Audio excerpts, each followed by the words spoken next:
Hi everyone! Welcome back sa aking YouTube channel. Welcome back kasi bago.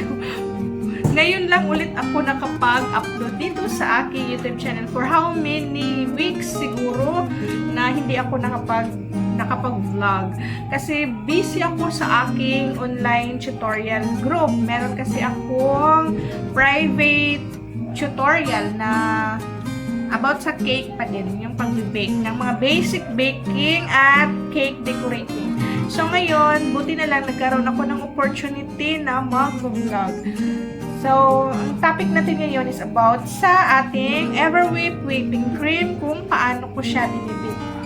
So, ano na ito, nagamit ko siya kanina, so, binalik ko ulit sa chiller. Okay? So, dapat gamitin natin ang ating whipping cream na liquid base katulad dito sa ating Everwhip, dapat naka-chilled muna at least overnight.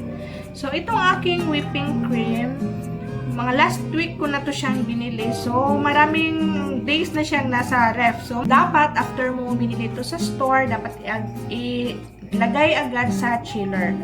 So, kung bago mo pa lang siyang binili or kung gusto mo siyang gamitin, so ilagay dapat talaga sa chiller bago natin gamitin at least 24 hours para maging stable ang ating whipping cream. Okay?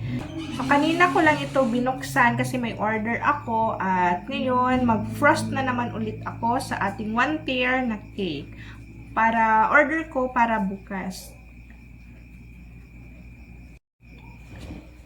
Sa 1 tier na cake na may size na 6 by 4.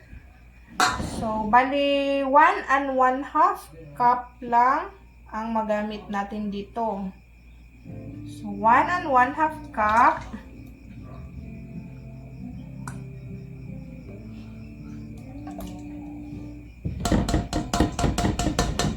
Napakasarap talaga itong ating Everwhip whipping cream.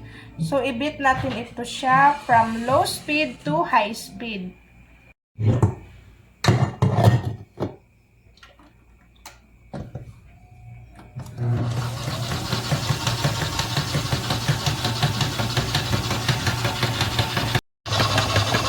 So, kaya naka-low speed pa ang ating Everwhip whipping cream.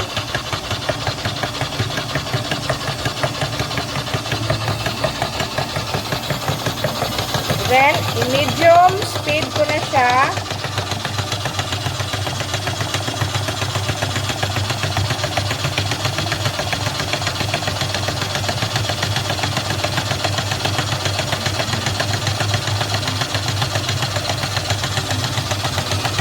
At i-high speed.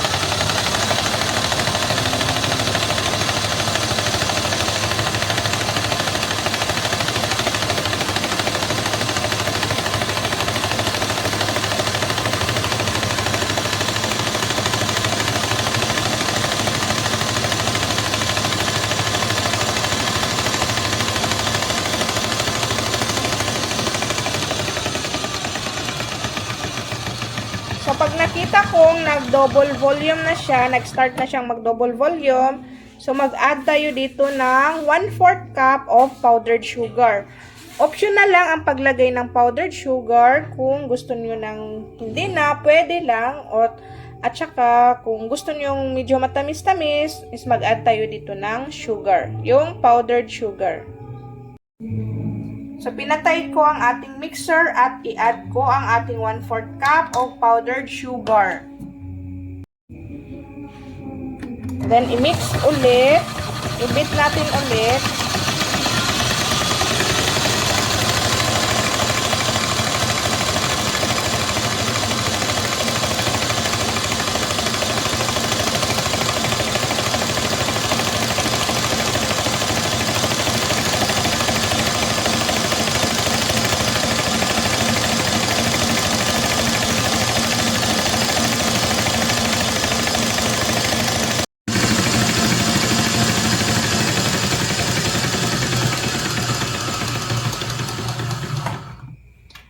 So, binit ko siya, nasa 2 minutes and 30 seconds, lahat-lahat.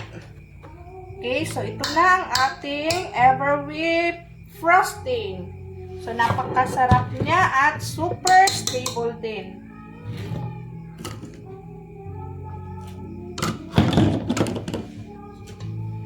Okay, yan. Kasya ito ang ating 1 tier na cake na may size na 6x4 or 7x5. So, sa mga rosette, kaya din ito siya sa 6x4 na rosette. Pero kung malaki yung cake nyo, i-ano nyo na lang, 2 cups na lang yung ating, kung malaki ang 1 tier cake nyo ha, kung nasa 8x5 or 8x6, 2 cups of whipping cream na lang, itong ating ever whip, ang gamitin nyo. Okay? So, ito na siya. So, mag-frost lang ako mamaya sa aking cake. So, ganito lang kasimple si Everwhip whipping cream na ating pag-whip sa kanya para pang frost sa ating cake. So, ayan. So, kapit na kapit talaga siya at napakaano talaga niya. Super stable. Wala ka din kaba nito kung ibabiyahe mo ito for how many hours. Basta importante, kapag naka-coat ka sa inyong cake o naka-frost ka na sa inyong cake, hindi agad ibigay kay client. I-ano mo muna, i-ref mo muna ang inyong cake na naka-frosting na ng mga whipping cream. Kahit anong whipping cream naman. Basta importante, i-set mo muna yung cake mo na naka-frosting na. Ilagay mo muna sa ref. Naano ang aking... Ilagay mo muna sa ref bago ibigay kay client. Bago i-deliver. Okay, thank you for watching. Bye-bye.